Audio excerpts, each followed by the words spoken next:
Hey y'all, I'm your host Amaje, and welcome to Rewatch, a podcast where I binge your favorite shows as fast as I can. Last week, I announced that for Black History Month, we will be watching shows with Black leads. Our wheel landed on Living Single. I started season 1 on Monday, February 6th, and as of Wednesday, February 15th, I am not even close to finishing. I definitely overestimated myself on this one. In my defense, 118 episodes is a lot, and it has been a busy week. I had a lot of work and Super Bowl prep and whatnot. But anyway, enough excuses. I gave myself an estimated 6 days to finish this show, and boy, was I wrong. As a self-proclaimed pro, this show is a lot. I didn't realize it until season 1, episode 22, that the seasons are like 27 episodes long. Like, who does that? I don't think in all my years of binging that I've watched a show with seasons that long. Like 25 episode seasons maybe, but those were usually like oddballs in the series lineup.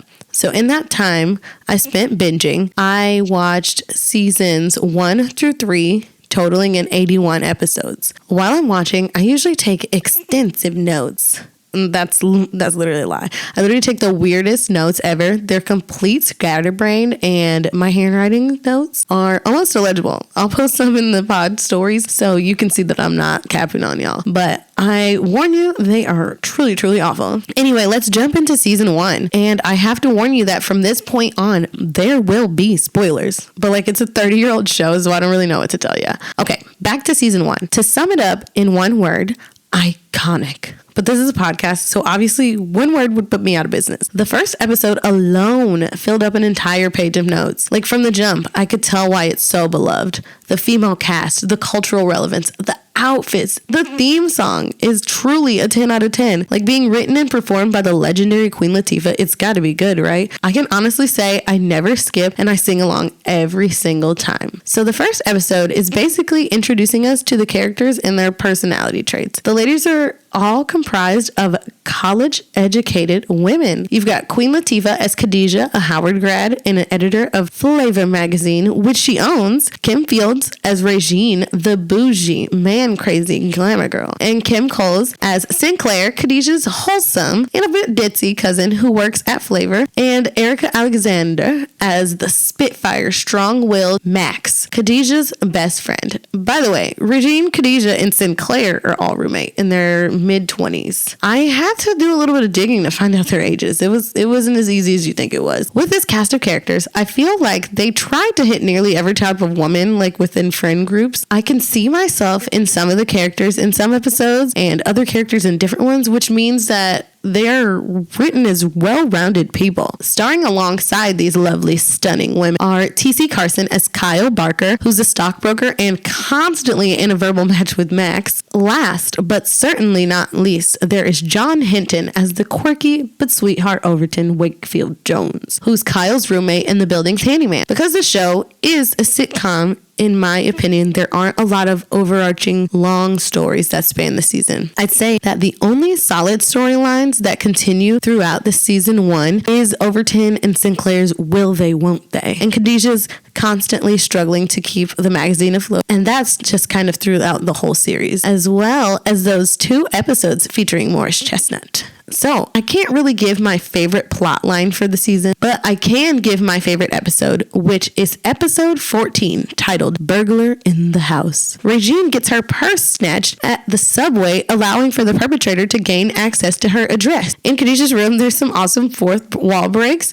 There is posters of Queen Latifah all over the wall, and then at some point she goes, "This is a bed for a queen," and it's a queen size bed, and that's the joke. But anyway, they pile into Khadijah's bed out of fear of a break-in, and then it actually happens, forcing them to get this annoying alarm system where the police essentially can't do anything. This episode is a hilarious, honest, and chaotic depiction of what it feels like to go through a break-in. Just like in real life, the episode doesn't really have a resolution because there really isn't one. Just like in real life, you just got to keep moving until you feel safe again. My favorite character of the season is going to have to be Max. She's just great from the moment we meet her. She's a strong, powerful woman who can hold her own. Her battles with Kyle are hilarious and witty, and her insults come from a place of intelligence. Her power suits serve nothing but looks. And even when she's embarrassed, she'll never back down and let the enemy know. Before I started the show, I definitely thought that Max was also one of the roommates, but it turns out that she lives in another building across the street. Like, she can literally almost see into their apartment. I didn't find that out until well into season 1, and maybe I wasn't paying attention, or maybe they didn't say it. Sometimes a lot of things go left unsaid, but it's just assumed. But she's literally there all the time. I mean, it's normal to spend a lot of time at your friend's house, but wow, she's over there for every meal and every moment. Like, why does she even have her own place? Okay, y'all, don't kill me, but my least favorite character this season was Khadijah. It just seems like this season she wasn't really doing much in scenes. She seemed to just be in the background for a lot of them, or just to throw a few lines around to be a catalyst for the other characters to bounce off of. Like, I understand that she's busy running an entire magazine. I feel like Queen Latifah was just underutilized in season 1. And maybe she had stuff going on in real life preventing her from doing a lot of the heavy lifting acting wise. Like, even in episodes when she's the star or like the main storyline revolves around her, she's kind of just overshadowed over and over again. I'm not sure if Queen Latifah saw herself as a comedic actress by this time in her career, but that could be a reason for this. But either way, she just wasn't my favorite this season. There's a lot of seasons to catch up on, so obviously she'll get better. Y'all, now, I know I said there aren't many continuous storylines in this season, which is true, but there were a couple of episodes about the new neighbor, aka Morris Chestnut, which I loved. They were hilarious. The girls fighting over this fine man, and that was awesome. He ends up choosing, wait for it,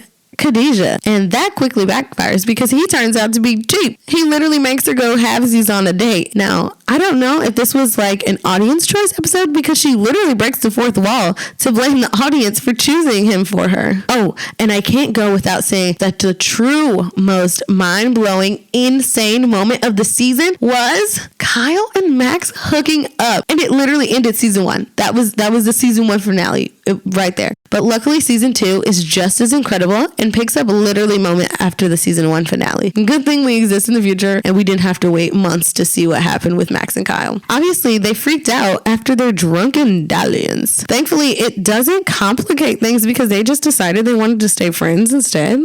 Whatever. This season, Overton decides to go bald, and I definitely dig it. It's a classic 90s look, and he pulls it off so well. He also wears like significantly less hats now and seems more confident. Like in season 1, he wore a hat in nearly every episode unless they were doing something like fancy, I guess. This season, he has just so much more confidence, especially now that him and Sinclair are together. Those two are just truly soulmates, and this season just gives us everything you could want from a 90s show and more. My favorite character this season was easily Sinclair. I feel like her character is growing up a bit. It's like she got a man and got some wisdom or something. Yes, like she's still the wholesome ditzy character that we love, but she's like written kind of like a grown-up and less juvenile. She's taught herself to have those hard conversations and speak her mind more. Like when she felt that Overton was stealing her shine when he joined her art class. Like, yes, it took her a while to say it, but eventually she got there. She even gives Overton's little sister advice, and the girl actually takes it. In my opinion, one of her best episodes of the season is when the girls are pretty much pressuring her and Overton to move their relationship to the next level. She like expresses to him that she feels like she isn't ready, and he totally respects that. At some point, she literally gets pursued by another man, and instead of hiding it from him, she tells him about it. So she gets my favorite season 2 simply for her character development. All right, now for my least favorite character this season, here we go. It's Max.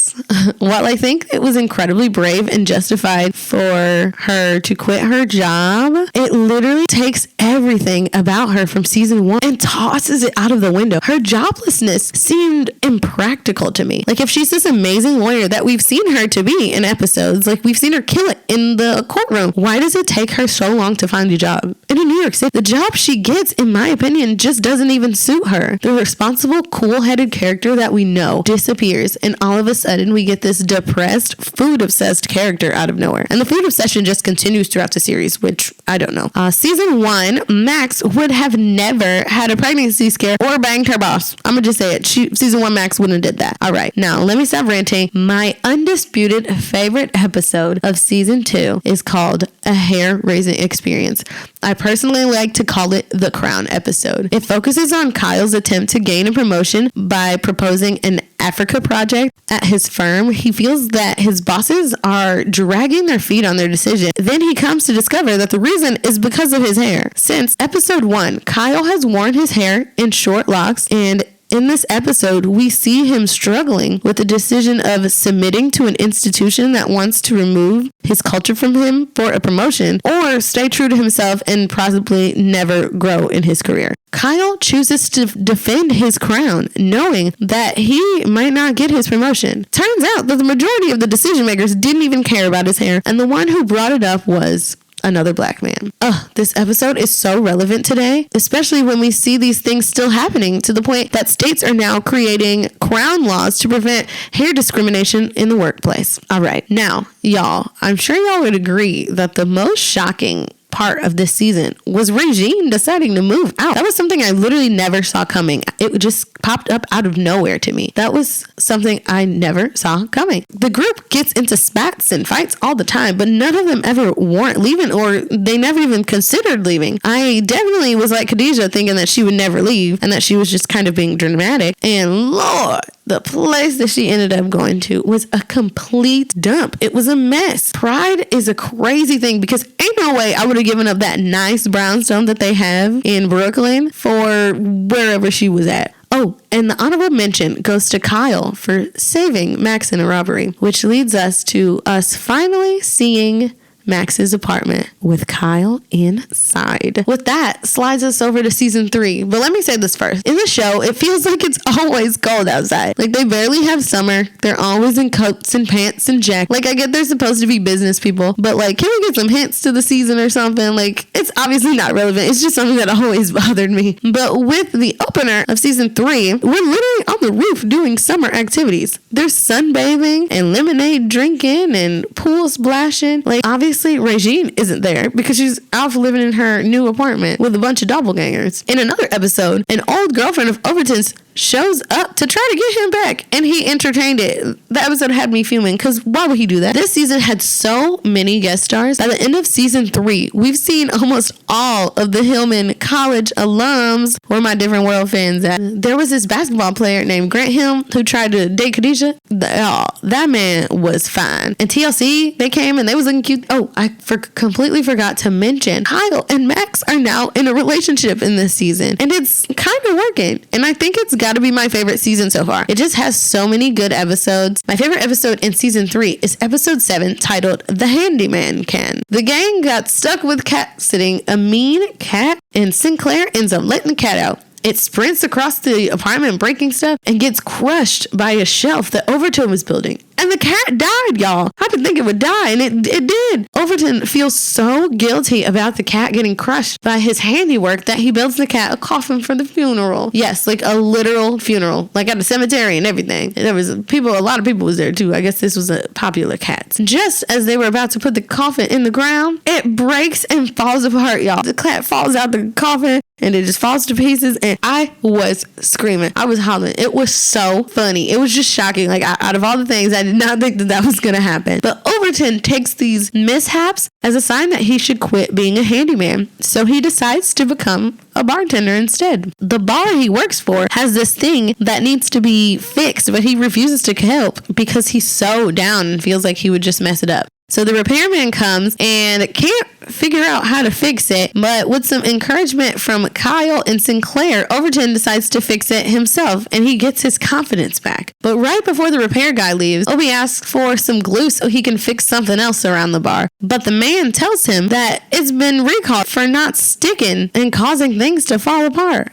Like the cat coffin. With that being my favorite episode, there's only one choice for my favorite character in season 3, and it's the handyman himself. This season gave Overton a lot of good storylines, of which he was, and he held his own very, very well. He's a good man who stands up for what's right. He loves with his entire heart, and it's nice to see from a male character, especially in the 90s. When tempted, even at his dream, Overton is loyal to Sinclair through and through. Obi's spirit gets crushed on the Christmas episode, but he bounces back when he realizes what he has right there in front of him. He tells his friends the truth when he knows it could hurt them because he values his integrity so much. And in the finale, he goes on horseback to retrieve the ring that he was going to use to propose to Sinclair from a mugger, leaving us on a cliffhanger. Now, after the favorite character, there's got to be a least favorite character, and that goes to Max again. For the first half of the season, she's great. She's the same old Max. She's a spitfire. She's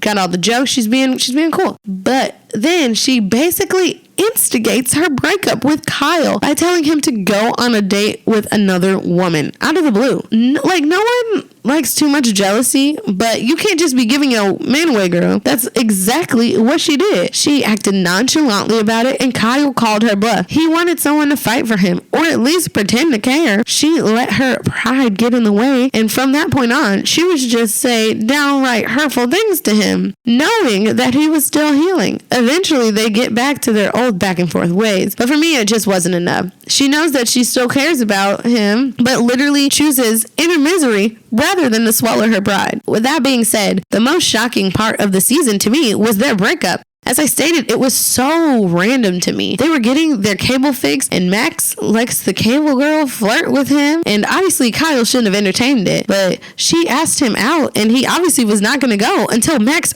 pushed him into doing it. He goes on the date with a girl and he don't even like her, but Max keeps pushing him by saying things like she doesn't care about what he does or if he sees other people, and he calls her out, telling her that he wishes that she could just be nice to him sometimes, and she simply can't do it. So he dumps her. And when they go to the Brian McKnight concert in the same episode, they literally get kicked out because they can't stop fighting.